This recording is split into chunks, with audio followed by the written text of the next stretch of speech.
So one of the things that I really learned and got out of this workshop myself as a participant is a better understanding of the kind of constraints that journalists face in the region in covering environmental issues.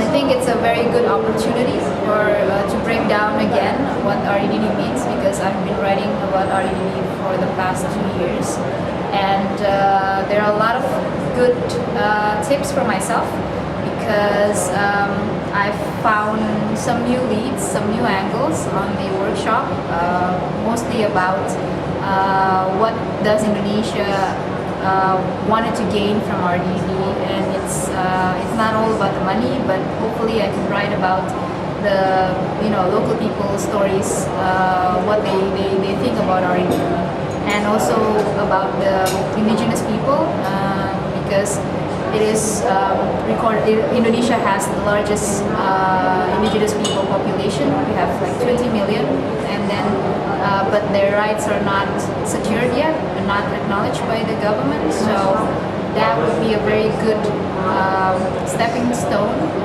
to go into and writing about REDD. I hope I can go back to my hometown and write a long story about the REDD and raise awareness of my Malaysian people. I think it is a totally brand new concept for Chinese people, and it is difficult to explore the relationship between the people who live in the forest and the REDD mechanism. So I want to know more rules and the details of the REDD and tell the stories to Chinese readers. All right, when you're ready. Okay. Goodbye. The way we have to do and must do to report about our REDD to our Cambodian people, because it is very important.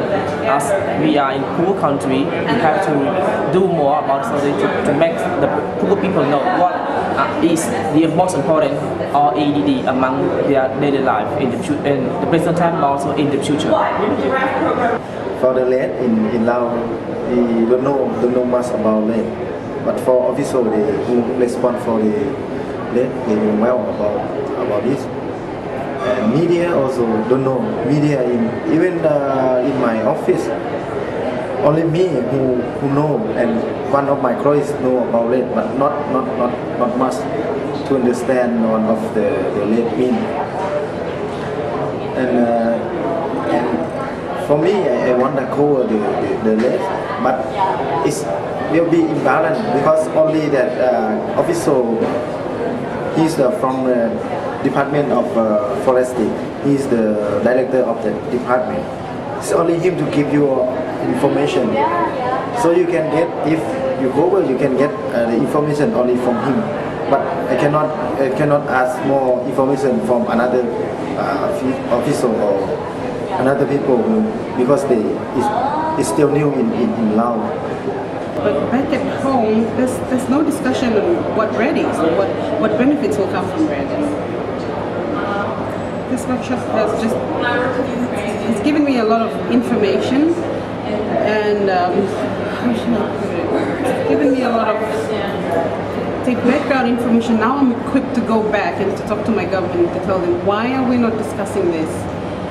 People in the village, they need to know, they need to be involved in the process, because at the end of the day, the benefits from REDD, I found out from this workshop. We'll have to go back to the people who own, like in this case, we own the land, we own the trees, not the government. I think it's a really good workshop, and I'm well equipped to go back and do stories on REDD. And the most exciting thing I find from this workshop is that this is the first time I realized that China is a very big role in this forest production supply chain in the world. And before that, I thought REDD is more like the issue of like tropical countries. But now China is a buyer, is a big role in the forestry production, and it can be a better role to protect the forest, to work in REDD. So I think I'm going to do more reports on the China side. No, the workshop is okay, it's good, especially to be organized in this kind of the room, but however, we need especially a reality, what kind of the REDD program already been applied by the member, by the member country, in this case, Thailand, Indonesia, and also Cambodia, and so on. I hope this kind of the workshop could be held especially in other countries, not also in Thailand. So we know especially how the scale of the government's attention toward REDD programs. In a sense that whether the government concerned is obeying especially the program or not, or this is exactly necessary for us to know.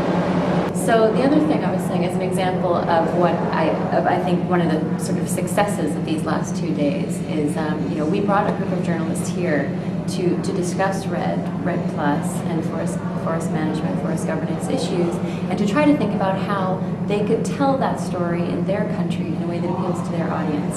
And so an example of this is some of the journalists who came from China, because China isn't a very forested country, had difficulties in the past thinking about how to tell that story, and realizing China's enormous role in the global timber trade and how that has impacts on the forest in other countries has helped them to think about a way that they can tell the story of REDD and forest management that might appeal to a Chinese audience.